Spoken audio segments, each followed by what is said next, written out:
നീലക്കണ്ണുള്ള രാജകുമാരനെ നമുക്ക് എല്ലാവർക്കും ഇഷ്ടമാണല്ലേ. ഒരുപാട് ഫെയറി ടെയിൽസിലായിരുന്നാലും കഥകളിലായിരുന്നാലും നീലക്കണ്ണുള്ള രാജകുമാരൻ വരുന്നു എന്ന് പറയുമ്പോൾ എന്തൊരു സന്തോഷമാണ്. അതുപോലത്തെ ഒരു നീലക്കണ്ണുള്ള ഒരു സ്റ്റാറാണ് ഇന്ന് നമ്മളോടൊപ്പം ഉള്ളത്. മറ്റാരുമല്ല, കാൻഡി ടോക്സിൽ എനിക്ക് ഇന്ന് എത്തിയിട്ടുള്ളത് മനീഷ് കൃഷ്ണൻ ചേട്ടനാണ്. നമ്മുടെ സ്വന്തം മനീഷ് ചേട്ടൻ. മനീഷ് ചേട്ടാ, കുറെ വർഷങ്ങളായിട്ട് ഇങ്ങനെ നിൽക്കുകയാണ് ഈ ഒരു യങ് സ്റ്റാർ ആയിട്ട്. ഞാൻ ആദ്യം പറഞ്ഞതുപോലെ തന്നെ ഈ നീലക്കണ്ണുകളുള്ള ആൾക്കാരെ പണ്ടേ പെൺകുട്ടികൾക്ക് ഭയങ്കര താല്പര്യമാണ്. അപ്പൊ അങ്ങനെ ഒത്തിരി ലവ് ലെറ്റേഴ്സ് ഒക്കെ കിട്ടിയിട്ടുണ്ട്. തീർച്ചയായും ആദ്യമേ നല്ല ഇൻട്രൊഡക്ഷൻ തന്നതിൽ വലിയ നന്ദി അറിയിക്കുന്നു. ഓക്കെ, പിന്നെ അങ്ങനെ ലവ് ലെറ്റേഴ്സ് ലവ് ലെറ്റർ ആയിട്ടല്ല, മെസ്സേജുകളാണല്ലോ. അങ്ങനെ കുറച്ചൊക്കെ കിട്ടിയിട്ടുണ്ട്. കല്യാണത്തിന് മുമ്പാണ് കൂടുതൽ കിട്ടിയത്. ഇപ്പം എന്താണെന്ന് അറിയില്ല, ഇപ്പൊ കുറവാ. അയ്യോ, കല്യാണം കഴിഞ്ഞോണ്ടാണോ എന്തോ അല്ലേ? അതെ, എന്താണെന്ന് അറിയില്ല. ഇപ്പൊ എല്ലാവർക്കും ഒരു അടുക്കാനൊരു പേടി പോലെ. അല്ല, ഭാര്യ പ്രശ്നം ഉണ്ടാക്കിയാലോ കുടുംബകലകം ഉണ്ടാക്കണ്ടെന്ന് വിചാരിച്ചിട്ടായിരിക്കും. അതുകൊണ്ടായിരിക്കും ഒഴിവാക്കുന്നത്. അതെ, നമുക്ക് സാരമില്ല, എന്തായാലും കുഴപ്പമില്ല. ഒരുപാട് മുമ്പ് കിട്ടിയതിന്റെ ആ ഒരു ഓർമ്മകളൊക്കെ ഒന്ന് പങ്കുവെക്കാം. അങ്ങനെ ഓർമ്മകൾ ചിലതൊക്കെ പ്രണയത്തിന്റെ ഒരു കാഠിന്യത്തിലോട്ട് പോയി, പക്ഷെ അത് നടന്നില്ല. അങ്ങനെയൊക്കെ കുറെ സംഭവങ്ങളുണ്ട്. വിശദീകരിച്ച് പറയുകയാണെങ്കിൽ അത് വലിയൊരു കഥകളൊക്കെ പറയേണ്ടി വരും. അല്ല, നമുക്ക് കഥ വളരെ ചുരുക്കമായിട്ട് കേട്ടാലും കുഴപ്പമൊന്നുമില്ല. ഇനിയുള്ളവരെ ഇൻസ്പിറേഷൻ ആയിരിക്കും കേട്ടോ. ചേട്ടന് ആ ഒരു പ്രണയ കാലഘട്ടം, പ്രണയമൊക്കെ എങ്ങനെയായിരുന്നു എന്നൊക്കെ അറിയാം. ഈ സെറ്റില് പ്രണയം തോന്നിയിട്ടുണ്ടോ ആരുടെങ്കിലും? സെറ്റില് പ്രണയങ്ങൾ ഒത്തിരി ഉണ്ടെന്നൊക്കെ? അല്ല, അങ്ങനെയല്ല. അങ്ങനെ ഒരു ഹിന്റ് ഒരാളിൽ നിന്ന് മുമ്പ് വന്നിരുന്നു, പക്ഷെ അതൊന്നും പിന്നെ അതിലോട്ട് അങ്ങനെ അങ്ങ് പോയില്ല. അതുകൊണ്ടല്ല, അന്നൊക്കെ ഒരു ജീവിത സാഹചര്യം വെച്ചിട്ട് പിന്നെ അങ്ങനെ പ്രണയിക്കാം എന്നുള്ള രീതിയിലുള്ള ഒരു പോക്കൊന്നും ഉണ്ടായിട്ടില്ല. അപ്പൊ അതുകൊണ്ട് ഞാൻ ഇൻഡസ്ട്രിയിൽ നിന്ന് വന്ന സമയത്തായിരുന്നു. അപ്പോൾ ഒരു ഫാമിലിയിൽ കുറച്ചൊരു സ്ട്രഗിളിംഗ് ഉള്ള സമയമായിരുന്നു. അച്ഛനൊക്കെ മരിച്ച സമയത്തായിരുന്നു ഞാൻ ഇൻഡസ്ട്രിയിൽ വന്നത്. അപ്പോൾ കുറച്ചൊരു ടെൻഷനും, നമ്മൾ എന്താണ് ലൈഫിൽ ഇനിയിപ്പം ഈ ഫീൽഡ് എങ്ങനെയാണ് മുന്നോട്ട് പോവുക എന്നൊക്കെയുള്ള ഒരു സംശയങ്ങൾ അങ്ങനെയൊക്കെ ഉണ്ടായിരുന്നു. അപ്പോൾ ആ ഒരു സീരിയസ്നെസ് ആയതുകൊണ്ടായിരിക്കാം കുറെ സീരിയസ് എനിക്ക് തോന്നാതിരുന്നത് പ്രണയത്തോട്. ഇല്ലായിരുന്നു എന്നല്ല, പക്ഷെ ഞാൻ അതിന്റെ പുറകെ പിന്നെ അങ്ങനെ പോയിട്ടില്ല. പിന്നെ കുറെ കരിയർ ബിൽഡപ്പ് ചെയ്യാനുള്ള ഒരു ശ്രമങ്ങൾ നടത്തിക്കലായിരുന്നു. ഒന്നാമത്തെ കാര്യം, ഈ ഫീൽഡ് എങ്ങനെ മുന്നോട്ട് പോകുന്നു ഒരു ഗ്യാരണ്ടി ഇല്ലാത്തൊരു ഫീൽഡാണ്. ചാൻസ് കിട്ടുന്നതിനനുസരിച്ച് ചിലപ്പോൾ കിട്ടുമോ അല്ലെങ്കിൽ അതോടുകൂടി തീരുമോന്നൊന്നും അറിയില്ല. അങ്ങനെയൊക്കെ ഉള്ളതുകൊണ്ട് പിന്നെ ആ ഒരു രീതിയിൽ അങ്ങനെ പോയി. പക്ഷേ വൈഫ് പ്രണയ വിവാഹം അല്ലായിരുന്നു, അറേഞ്ച്ഡ് ആയിരുന്നു. എന്ത് ചെയ്യുന്നു ഇപ്പോ വൈഫ്? എന്ത് ചെയ്യുന്നു? വൈഫ് ഇപ്പൊ ഇൻഷുറൻസിൽ വർക്ക് ചെയ്യാണ്. ഓക്കെ. ഞാൻ നീല കണ്ണുകളുടെ കാര്യം മാത്രം പറഞ്ഞു എന്ന് ആരും തെറ്റിദ്ധരിക്കണ്ട. എല്ലാവർക്കും ഇഷ്ടം മറ്റേ ക്ലീൻ ഷേവ് അല്ലേ? ആണ്, അവർക്ക് എല്ലാവർക്കും ക്ലീൻ ഷേവ് ആണ് ഇഷ്ടം, പണ്ടുണ്ടായിരുന്ന പോലെ. എന്താണ് ഇപ്പൊ ഈ ഒരു താടി, ഈ ഒരു മേക്ക് ഓവർ? അല്ല, ഒരു മേക്ക് ഓവർ ചേഞ്ച് അങ്ങ് വരുത്തിയതാണ്. അതായത് കുറെ കാലങ്ങൾ കഴിയുമ്പോൾ തടി മീശയൊക്കെ വരും. അപ്പൊ അതിനനുസരിച്ച് വെച്ച് നോക്കി അങ്ങനെ ഒരു ക്യാരക്ടറിൽ വ്യത്യാസം വന്നതാണ്. പണ്ടേ പറഞ്ഞ പോലെ കൂടുതൽ അനിയൻ ക്യാരക്ടേഴ്സ് ആയിരുന്നു ചെയ്തുകൊണ്ടിരുന്നത്. അപ്പൊ പിന്നെ അതിന് പറ്റുന്ന ലുക്ക്, മീശയൊക്കെ അടിച്ച് ഒരു നല്ലൊരു പാവത്താൻ ലുക്ക്, അങ്ങനെയൊക്കെ ആയിരുന്നു അന്നുണ്ടായിരുന്ന ക്യാരക്ടേഴ്സ് ഒക്കെ. പിന്നെ അത് കുറേ അതന്നെ വന്നുകൊണ്ടിരുന്നപ്പോ എനിക്ക് തന്നെ ഒരു ചേഞ്ച് വേണം എന്നുള്ളൊരു ആഗ്രഹം വന്നപ്പോൾ ഞാൻ ഏതോ ഇതുപോലൊരു ഇന്റർവ്യൂവിൽ മുമ്പ് പറഞ്ഞു, കുറച്ച് കോമഡി ക്യാരക്ടേഴ്സും ഒരു വില്ലത്തരമുള്ള ക്യാരക്ടേഴ്സ് ഒക്കെ ചെയ്യണം എന്നുള്ള ആഗ്രഹമുണ്ട്. നമുക്ക് എന്തെങ്കിലുമൊക്കെ ഒരു വെറൈറ്റി ആയിട്ട് ചെയ്യാൻ പറ്റുന്ന ഒരു സംഭവങ്ങളൊക്കെ അതിൽ നിന്ന് കിട്ടും. അങ്ങനെ പറഞ്ഞതിന്റെ ബേസിലാണെന്ന് തോന്നുന്നു. പിന്നെ കുറച്ചിങ്ങനെ മീശയും തടിയൊക്കെ വെച്ച് അത് സ്വയമായിട്ടങ്ങ് മാറി തുടങ്ങിയതാണ്. അങ്ങനെ മാറിയപ്പോൾ പിന്നെ അതിനനുസരിച്ചുള്ള ക്യാരക്ടേഴ്സ് വന്നു, ചെറിയ നെഗറ്റീവ്സ് വന്നു തുടങ്ങി, ചെറിയൊരു കോമഡി ആയിട്ടുള്ള ക്യാരക്ടേഴ്സ്. അങ്ങനെ അങ്ങ് പോയപ്പോഴാണ് എന്തല്ലേ പെട്ടെന്ന് തന്നെ എന്റെ ജീവിതം തന്നെ മാറ്റിമറിച്ചു എന്നൊക്കെ വേണമെങ്കിൽ പറയാതൊക്കെ. അല്ല ചേട്ടാ, ഇപ്പോ ക്യാരക്ടേഴ്സ് ഒരുപാട് ഇപ്പം ഡിഫറെന്റ് ആയിട്ടുള്ളത് ചെയ്തു. അനിയൻ ക്യാരക്ടേഴ്സ് ആയിരുന്നു ആദ്യം ചെയ്തോണ്ടിരുന്നത്. ഇപ്പൊ കുറച്ച് നെഗറ്റീവും എല്ലാം ചെയ്യുന്നുണ്ടെന്ന്. ഏതാണ് ഡിഫിക്കൽട്ട് ആയിട്ട് തോന്നുന്നത്? കോമഡി ചെയ്യാൻ കുറച്ചൊരു ഡിഫിക്കൽട്ടാണ്. ഞാൻ അങ്ങനെ ഒരുപാട് ചെയ്തിട്ടില്ല, പക്ഷെ ചെയ്ത 1-2 ക്യാരക്ടേഴ്സ് എനിക്ക് ഭയങ്കര ഇഷ്ടപ്പെട്ട ക്യാരക്ടേഴ്സ് ഉണ്ടായിരുന്നു. അപ്പൊ അത് ചെയ്യുമ്പോൾ കുറച്ചും കൂടെ നമുക്ക് എഴുതി വെച്ച പോലെ കോമഡി പറയാൻ പറ്റില്ലല്ലോ. അപ്പൊ ആ സിറ്റുവേഷൻ അനുസരിച്ച് നമുക്ക് കയ്യിൽ നിന്നിട്ടൊക്കെ പറയേണ്ട ഒരു അവസ്ഥകളൊക്കെ വരും. അപ്പൊ അത് കുറച്ചും കൂടെ നമുക്ക് ഒരു ചാലഞ്ചിങ് ആണ്. എന്തും വായി തോന്നിയ പോലെ പറയാൻ പറ്റില്ല. കാരണം ഇത് സീരിയലാണ്, സിനിമയെ പോലെ നമുക്ക് വാക്കുകൾ സൂക്ഷിച്ച് ഉപയോഗിക്കണം. എല്ലാ വാക്കുകളും നമുക്ക് പറയാൻ പറ്റില്ല. അപ്പൊ അതുകൊണ്ട് തന്നെ കോമഡി പറയുമ്പോൾ നമ്മൾ ചിലപ്പോൾ കൈവിട്ടു പോകും. അപ്പൊ അങ്ങനെ കുറച്ചൊരു കൺട്രോൾ ചെയ്ത് കോമഡി ചെയ്ത് വലിപ്പിക്കാൻ കുറച്ച് ബുദ്ധിമുട്ട് കോമഡി ക്യാരക്ടറാണ്. വില്ലനസ് എന്ന് പറയുമ്പോൾ അത് സ്വഭാവത്തിൽ തന്നെ ഉണ്ട്. നമ്മളിനി പോകുന്നുണ്ട് ഡയലോഗ് പറഞ്ഞിട്ടില്ലെങ്കിലും നോട്ടത്തിൽ മാത്രം വില്ലനിസം കാണിച്ചാൽ മതി. പക്ഷെ അതുപോലെയല്ല, കോമഡി കുറച്ച് സീരിയസ് ആണ്. അപ്പൊ അങ്ങനെ ഉള്ള ഒരു സീരിയലാണ് ഇപ്പൊ സെൻസർ ചെയ്യണം എന്നൊക്കെ പറഞ്ഞിട്ട് വരുന്നത്. അതായത് ഇപ്പൊ തന്നെ ചേട്ടൻ പറഞ്ഞു സീരിയലിൽ നമുക്ക് എല്ലാ വേർഡ്സും നമുക്ക് യൂസ് ചെയ്യാൻ പറ്റില്ല എന്ന് പറഞ്ഞു. അപ്പൊ അത് സെൻസർ ചെയ്യേണ്ട ആവശ്യമുണ്ടോ? സീരിയല് സെൻസറിങ് ഒരു അത്തരം വാക്കുകൾ വളരെ റെയർ ആയിട്ട് ഉപയോഗിക്കാറുള്ളൂ. അല്ലെങ്കിൽ തന്നെ സെൻസറിങ് ഇപ്പോഴില്ലാതെ തന്നെ നമ്മൾ അത്തരം വാക്കുകളൊക്കെ ഉപയോഗിക്കാറില്ല. അങ്ങനെ ഉണ്ടെങ്കിൽ തന്നെ ചാനലിൽ നിന്ന് തന്നെ അത് ഒരു ബീപ്പിട്ടിട്ട് പോകും. പക്ഷെ അങ്ങനെ സീരിയലിൽ അങ്ങനെ ബീപ്പിട്ട ഒരു സീന് പോലും ഞാൻ ഈ ഫീൽഡിലുള്ള ആള് നമ്മൾ കാണുന്ന ആൾക്കാരായിരിക്കും, കാണുന്ന ഒരുപാട് പേരുണ്ടാവും, അവർക്കൊന്നും അങ്ങനെ ഫീൽ ചെയ്തില്ല. ഒരു ബീപ്പിട്ട സൗണ്ട് അങ്ങനെ കേൾക്കുന്ന അവസ്ഥകൾ വന്നിട്ടില്ല. അവിടെ നിന്ന് തന്നെ നമ്മൾ തിരുത്തിയിട്ടാണ് പോകുന്നത്. ഷൂട്ട് ചെയ്യുമ്പോഴും പോകുന്നത് അങ്ങനെയാണ്. അവിടെ ഇപ്പം ചാനലിൽ കാണുമ്പോഴും അവരും അങ്ങനെ തന്നെയാണ് കാണുന്നത്. അപ്പൊ അതുകൊണ്ട് അതിലൊരു പിന്നെ പ്രായോഗികമായിട്ട് സെൻസറിങ് ഒക്കെ എങ്ങനെ ഫലവത്താവും എന്നുള്ളതിനെ പറ്റി അറിയില്ല. സിനിമ പോലെ അല്ലല്ലോ. ഇന്നിപ്പോ ഷൂട്ട് ചെയ്തത് ഇന്ന് വൈകുന്നേരം തന്നെ ഡബ് ചെയ്ത് എഡിറ്റ് ചെയ്ത് പിന്നെ നാളത്തേക്ക് ടെലികാസ്റ്റ് ചെയ്യേണ്ട അവസ്ഥകളൊക്കെ ഉണ്ട്. അപ്പൊ അത് കാണുന്നവർക്ക് ചില പറയാൻ പറ്റില്ല, പക്ഷെ ഫീൽഡിലുള്ള എല്ലാവർക്കും അറിയാം. പിന്നെ പ്രായോഗികമായിട്ട് ഒരുപാട് ബുദ്ധിമുട്ടുണ്ട് സെൻസറിങ് എന്ന് പറയുന്ന സംഭവത്തിൽ. ഇപ്പോ ചേട്ടൻ ഇപ്പോ എത്ര വർഷമായി ഈ ഒരു ഫീൽഡില്? 2005 എന്റെ ആദ്യത്തെ സീരിയല് ഇറങ്ങി. എന്റെ ഫസ്റ്റ് സീരിയല് ടെലികാസ്റ്റ് ചെയ്ത മൗനം. അതിലെ ക്യാരക്ടറിന്റെ പേര് ഓർമ്മയുണ്ടോ? ശരത്ത് നോറ്റ അങ്ങനെ എന്താ തോന്നുന്നു കേട്ടോ. എന്റെ ഒരു ഓർമ്മ അങ്ങനെയാണ്. അതിന് മുമ്പ് ഒരു സീരിയൽ ചെയ്തിട്ടുണ്ടായിരുന്നു, പക്ഷെ ടെലികാസ്റ്റ് ആയിട്ടില്ല. സുരേഷ് ഉണ്ണിദാസ് സാറിന്റെ ഒരു പ്രോജക്റ്റ് ആയിരുന്നു. അത് ഒരു 5 എപ്പിസോഡ് ചെയ്തതാണ്. അതിൽ എന്റെ അമ്മയായിട്ട് അഭിനയിച്ച കവിയൂർ പൊന്നമ്മ ചേച്ചിയായിരുന്നു. അമ്മയുടെ കൂടെയാണ് ആദ്യമായിട്ട്. എന്റെ ആദ്യത്തെ സീരിയലിൽ അമ്മയായിട്ട് എന്ന് പറയുന്നത് എക്കാലത്തെ മലയാള സിനിമയിലെ അമ്മയാണ്. അതാണ് എന്റെ ആദ്യമായിട്ട് അമ്മയായിട്ട് അഭിനയിച്ചത്. അതിനുശേഷം ഈ മൗനം എന്ന് പറഞ്ഞ സീരിയല് ഇതില് വിജയകുമാരി ചേച്ചിയായിരുന്നു എന്റെ അമ്മയായിട്ട് അഭിനയിച്ചത്. ഒരുപാട് വലിയ വലിയ അമ്മമാരെ കിട്ടി. അങ്ങനെ ഒരു ഭാഗ്യം കുറച്ച് ഭാഗ്യം കിട്ടിയിട്ടുണ്ട്. അച്ഛനെ കുറിച്ച് പറഞ്ഞു. അച്ഛന്റെ അനിയനല്ലേ രമേശ് നാരായണൻ അല്ലെ, മ്യൂസിക് ഡയറക്ടർ. അപ്പൊ ആ ഒരു ചെറിയൊരു ചായ്വ് ഇവിടെ കിട്ടിയിട്ടുണ്ടാവുമല്ലോ അല്ലെ? ഉറപ്പായിട്ടും. ആ ഫാമിലിയിലുള്ള ജനിച്ചു വളർന്ന് ചെറുപ്പം മുതലേ കേൾക്കുന്നത് പാട്ടും ഇപ്പൊ ഡാൻസും തബലയും ഇങ്ങനെയൊക്കെ തന്നെയായിരുന്നു കൂടുതൽ. എല്ലാം ആ ഒരു സംഗീതാത്മകമായി തന്നെയാണ് പൊക്കോണ്ടിരുന്നത് അല്ലെ? കൊച്ചച്ഛൻ പഠിപ്പിച്ച് തരാറുണ്ടായിരുന്നോ? കൊച്ചച്ഛൻ ആപ്പനെ വിളിക്കാം. നമ്മള് ഞാൻ കണ്ണൂരാണ് ബേസിക് ആയതുകൊണ്ട് ആപ്പൻ അവിടെ വിളിക്കാം. ഇവിടെയൊക്കെ ഇളയച്ചൻ കൊച്ചച്ഛൻ അങ്ങനെ പല ഇതിൽ വരും. അപ്പം ചെറുപ്പത്തിലൊക്കെ പഠിപ്പിച്ചിട്ടുണ്ട്. പക്ഷെ പുള്ളി കൂടുതലും ട്രിവാൻഡ്രത്തും പിന്നെ ബോംബെയിലും അവിടെയൊക്കെയാണ്. അങ്ങനെ കൂടുതലിരുന്ന് പുള്ളിയുടെ ഒരു ശിക്ഷണത്തിൽ അങ്ങനെ ഇരുന്ന് പഠിക്കേണ്ടി വന്നിട്ടില്ല. പിന്നെ കർണാടക സംഗീതം അങ്ങനെയുള്ള വേറെ അവിടെ തന്നെ വീട്ടിൽ തന്നെ ഒരു ഇൻസ്റ്റിറ്റ്യൂട്ടൊക്കെ ഉണ്ടായിരുന്നു. ആ ഇൻസ്റ്റിറ്റ്യൂട്ടിൽ തന്നെ ഒരുപാട് പാട്ടൊക്കെ പഠിച്ചിട്ടുണ്ട്. തബല വായിച്ചിട്ടുണ്ട്, ഡാൻസ് പഠിച്ചിട്ടുണ്ട്, കഥകളി പഠിച്ചിട്ടുണ്ട്. ഒരു മുദ്ര കാണിക്കാവോ? അങ്ങനെ പഴയ ഓർമ്മകളാണ്. എന്നാലും നമ്മുടെ ഒരു മനുഷ്യയുടെ ഒരു മുദ്രയൊക്കെ കാണിക്കുക എന്ന് പറയുന്നത് പ്രേക്ഷകർക്ക് വളരെ താല്പര്യമുള്ള ഒരു കാര്യമായിരിക്കും. എനിക്ക് പോലും ഒന്ന് ശ്രമിച്ചു നോക്കാം. അയ്യോ, അത് പെട്ടെന്ന് പറഞ്ഞാൽ ഇപ്പൊ ഓർമ്മ കിട്ടില്ല, കാരണം ആ ഒരു ടച്ചേ വിട്ടുപോയി. എങ്ങനെ ഒരു എന്താ മുദ്ര ഇപ്പൊ തെറ്റിപ്പോന്ന് എനിക്കറിയില്ല. ഇങ്ങനെ ഒരു മുദ്ര ഉണ്ടായിരുന്നല്ലോ, പഴയ ഓർമ്മ പോയി. അത് കണ്ടുപിടിക്കേണ്ടി വരും. ഇല്ല, ഓർമ്മയില്ല. ഇങ്ങനെ ഒരു മുദ്ര ഉണ്ടായിരുന്നു. ഇതാണ് ഞാൻ പറഞ്ഞത്. ഇങ്ങനെ ഇതല്ലേ? ഇത് നമ്മുടെ കൃഷ്ണനൊക്കെ ചെയ്യുന്ന സംഭവം. ഓക്കെ, ഞാൻ പഠിച്ചു. ചേട്ടാ, നമുക്ക് ഒരു പാട്ട് കേട്ടാലോ? ആയിക്കോട്ടെ, കേൾക്കാം. ഒരു പാട്ട്. മന്ദാരച്ചെപ്പുണ്ടോ മാണിക്യക്കല്ലുണ്ടോ കയ്യിൽ വാർമതിയേ, പൊന്നും തേനും വയമ്പുമുണ്ടോ, വാനം പാടിതൻ തൂവലുണ്ടോ, ഉള്ളിൽ ആമോദത്തിരകൾ ഉയരുമ്പോൾ മൗനം പാടുന്നു. മന്ദാരച്ചെപ്പുണ്ടോ മാണിക്യക്കല്ലുണ്ടോ കയ്യിൽ വാർമതിയേ. Okay, thank you. പ്രാക്ടീസ് കുറച്ച് കുറവായതുകൊണ്ടല്ലേ? അതെ അതെ, പാട്ടുകാരനും കൂടെ അല്ലല്ലോ ഇപ്പൊ. മുമ്പ് പാട്ട് പാടാനൊക്കെ സ്റ്റേജിൽ പങ്കെടുക്കാറുണ്ട്, കച്ചേരി അങ്ങനെയൊക്കെ? അങ്ങനെയില്ല, ഒന്നുമില്ല, അങ്ങനെയൊന്നും പോയിട്ടില്ല.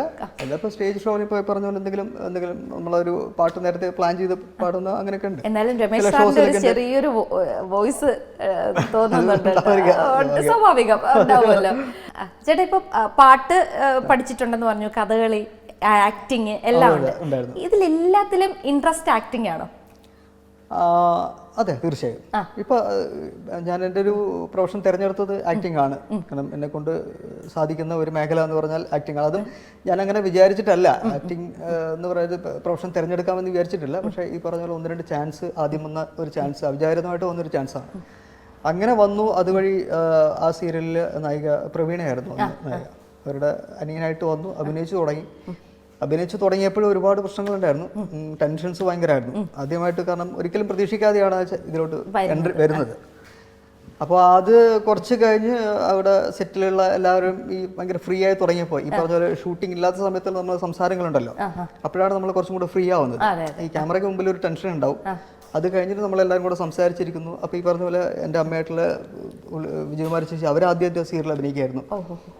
നമ്മളെ ഉമ്മ ചേച്ചി, പുള്ളിക്കാരുടെ ഫസ്റ്റ് സീരിയലാണ്. അങ്ങനെ ഒരുപാട് പേരുള്ള ഫസ്റ്റ് സീരിയലുകളായിരുന്നു.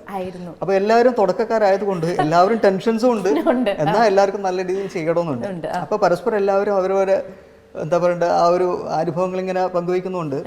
അത് കുറച്ച് കഴിഞ്ഞപ്പോഴാണ് ഞാനത് ഫീൽഡിൽ ഇതൊരു സീരിയസ് ആക്കി എടുക്കാം എന്നൊരു തീരുമാനമാക്കിയത്. അതിനുശേഷം വേറെ കുറച്ച് ചാൻസുകളൊക്കെ വന്നു തുടങ്ങി. അച്ഛൻ ഈ ഒരു ഫീൽഡിലായിരുന്നല്ലോ, മുൻഷി അല്ലേ? അപ്പം ആ ഒരു സെറ്റിലൊക്കെ പോയിട്ടുണ്ടോ? മുൻഷി എന്ന് പറയുമ്പോൾ എല്ലാവർക്കും ഇഷ്ടമുള്ള ഒരു ചെറിയൊരു അല്ലെ. ഇപ്പൊ സത്യം പറഞ്ഞാൽ സോഷ്യൽ മീഡിയയിലാണ് ചെറിയ ചെറിയ റീല് പോലെയൊക്കെ പോകുന്നത്. പക്ഷെ അന്നത്തെ കാലത്ത് ഇറങ്ങിയ ഒരു വർഷമായി 10-25 വർഷത്തിന് മേളിലായി. ഇപ്പോഴും മുൻഷി കണ്ടിന്യൂ ചെയ്യുന്നുണ്ട്. ഇപ്പോഴും 800-900 എപ്പിസോഡ് ആവാറായി. അപ്പൊ അത്രയും വർഷമായിട്ട് പോയിക്കൊണ്ടിരിക്കുന്ന ഒരു സീരിയലാണ്. അച്ഛൻ 1500 എപ്പിസോഡ് വരെ അച്ഛനുണ്ടായിരുന്നു. ഫസ്റ്റ് എപ്പിസോഡ് തൊട്ട് 1500 എപ്പിസോഡ് വരെ അച്ഛനുണ്ടായിരുന്നു. അപ്പോ അഭിനയം ഒരു ഇഷ്ടം തോന്നി തുടങ്ങിയത് ഈ മുൻഷിയൊക്കെ കണ്ടിട്ടായിരുന്നു? അല്ല, ഇഷ്ടം അത് കണ്ടിട്ടെന്ന് പറയാൻ പറ്റില്ല. ഞാൻ അതിനു മുമ്പേ നമ്മുടെ നാട്ടിൽ ഇതുപോലെ ഒരു തിയേറ്റർ ഉണ്ടായിരുന്നു. കുട്ടികൾ തിയേറ്ററൊക്കെ പ്രൊഫഷണൽ നാടക ട്രൂപ്പും പിന്നെ അമേച്ചർ നാടകങ്ങളൊക്കെ ചെയ്യുന്ന ഒരു തിയേറ്റർ ഉണ്ടായിരുന്നു. അച്ഛനൊക്കെ അതിൽ നാടകങ്ങളൊക്കെ ചെയ്തിട്ടുണ്ടായിരുന്നു. അപ്പോൾ അങ്ങനെ ആ കുട്ടിയായിരുന്ന സമയത്തൊക്കെ നാടകങ്ങൾ ചെയ്ത് വന്നിട്ടുണ്ട്. അപ്പോൾ സ്റ്റേജിലൊക്കെ അന്ന് പെർഫോം ചെയ്തിട്ടാണ് അങ്ങനെയൊക്കെ ഉണ്ടായിരുന്നു. അവിടെ നിന്നാണ് സത്യം പറഞ്ഞ ഒരു ബേസ്, അഭിനയത്തിൻ്റെ ഒരു ബേസ് ഒരു 5-ലും 6-ലും 6-ലും പഠിക്കുന്ന സമയത്താണ്. അപ്പോൾ അന്ന് മുതലേ നാടകങ്ങൾ അവിടെ ഈ ചില ക്യാമ്പൊക്കെ നടത്തിയിട്ടുണ്ടായിരുന്നു. ചില ആർട്ടിസ്റ്റുകൾ നാടക ആചാര്യന്മാരൊക്കെ വന്നിട്ട് അവിടെ ക്യാമ്പൊക്കെ നടത്തിയിട്ടുണ്ട്. അപ്പോൾ അങ്ങനെ ക്യാമ്പിൽ പങ്കെടുത്തു. ഞാനും അനിയനും ഉണ്ടായിരുന്നു. അനിയനൊക്കെ 2 പേർ. അപ്പോൾ നമ്മളൊക്കെ അവിടെ അതാണ് സത്യം പറഞ്ഞാൽ അഭിനയത്തിൻ്റെ ബേസ് എന്ന് പറയാം. അവിടെ നിന്നാണ് ബേസ് തുടങ്ങിയത്. പിന്നെ ഈ ഒരു ഫീൽഡിൽ ഞാൻ ഈ ഗ്രാഫിക് ഡിസൈനിങ്ങിന് കോഴ്സ് പഠിക്കാൻ വേണ്ടിയിട്ടാണ് ട്രിവാൻഡ്രത്തേക്ക് വന്നത്. അങ്ങനെ ഒരു സ്റ്റുഡിയോയിൽ വർക്ക് ചെയ്ത് തുടങ്ങി. അങ്ങനെ വർക്ക് ചെയ്ത കൂട്ടത്തിലാണ് ഇളയച്ചൻ്റെ ഒരു ശിഷ്യൻ, പുള്ളിയുടെ ഒരു സീരിയലായിരുന്നു മൗനം എന്ന് പറഞ്ഞ സീരിയൽ. പുള്ളി മ്യൂസിക് ഡയറക്ടർ ചെയ്തു, വിശ്വജിത്ത് എന്ന് പറഞ്ഞ പുള്ളി. പുള്ളിയുടെ കെയർഫിലാണ് ആദ്യമായിട്ട് അഭിനയിച്ചു തുടങ്ങിയത്. അങ്ങനെയാണ് ഈ ട്രാക്കിലോട്ട് വരുന്നത്. അച്ഛൻ എന്തെങ്കിലുമൊക്കെ പഠിപ്പിച്ചത് പറഞ്ഞു തരാറുണ്ടോ? ആക്ടിങ് ചെയ്തു തുടങ്ങിയ സമയത്ത് ഉണ്ടല്ലോ, നാടകങ്ങളൊക്കെ ചെയ്യുന്ന സമയത്തൊക്കെ അച്ഛൻ ക്രിട്ടിസൈസ് ഒക്കെ ചെയ്യാറുണ്ടായിരുന്നു. അച്ഛനൊരു എൻ്റെ ആദ്യത്തെ സീരിയൽ ടെലികാസ്റ്റ് ചെയ്ത് ഒരു 2 മാസം കഴിഞ്ഞപ്പോഴാണ് അച്ഛൻ മരണപ്പെട്ടു പോകുന്നത്. അപ്പം ആദ്യത്തെ ഒരു കുറച്ച് എപ്പിസോഡുകളൊക്കെ അച്ഛൻ കണ്ടിട്ടുണ്ട്. അപ്പോൾ അച്ഛൻ പറഞ്ഞു അത് കുറച്ചും കൂടെ ഫ്രീ ആവണം, ടെൻഷൻസ് മുഖത്ത് കാണുന്നുണ്ട്, ആദ്യമായിട്ട് അഭിനയിക്കുകയാണെന്നുള്ള എൻ്റെ ഒരു ഫീലിംഗ് ഒക്കെ ഉണ്ടല്ലോ. പിന്നെ ഈ നാച്ചുറൽ ആവാൻ നോക്കുക എന്നുള്ളൊരു ഒരു ടിപ്പ് പറഞ്ഞു തന്നിട്ടുണ്ട്. അതായത് അഭിനയിക്കാമെന്ന് തോന്നാത്ത രീതിയിൽ നമ്മൾ ക്യാമറയ്ക്ക് മുമ്പിലല്ല ചെയ്യുന്നത്, നമ്മൾ സാധാരണ ഇപ്പം ഇതുപോലെ സംസാരിക്കുന്ന പോലെ അങ്ങ് പറഞ്ഞാൽ മതി. അത് തന്നെയാണ് അഭിനയം. അതായത് കൂടുതലായിട്ട് നമ്മൾ ഇനി അതിനു വേണ്ടിയിട്ടൊരു മുഖം എടുക്കേണ്ട കാര്യമില്ല. അത്തരം എന്തെങ്കിലും സീനുകളൊക്കെ ആണെങ്കിൽ നമ്മളൊക്കെ അതിനനുസരിച്ച് അഭിനയിക്കാം. പക്ഷെ എന്ന് കരുതിയിട്ട് നോർമലി പറയേണ്ട പല വാക്കുകളൊക്കെ അതുപോലെ അങ്ങ് പറയാം. അപ്പം അങ്ങനെ നാച്ചുറൽ ആവുന്നത്. അല്ലാണ്ട് നമ്മൾ അഭിനയിക്കുകയാണെന്ന് തോന്നിക്കഴിഞ്ഞാൽ അത് ശരിക്കും ആൾക്കാർക്ക് അത് ഫീൽ ചെയ്യും.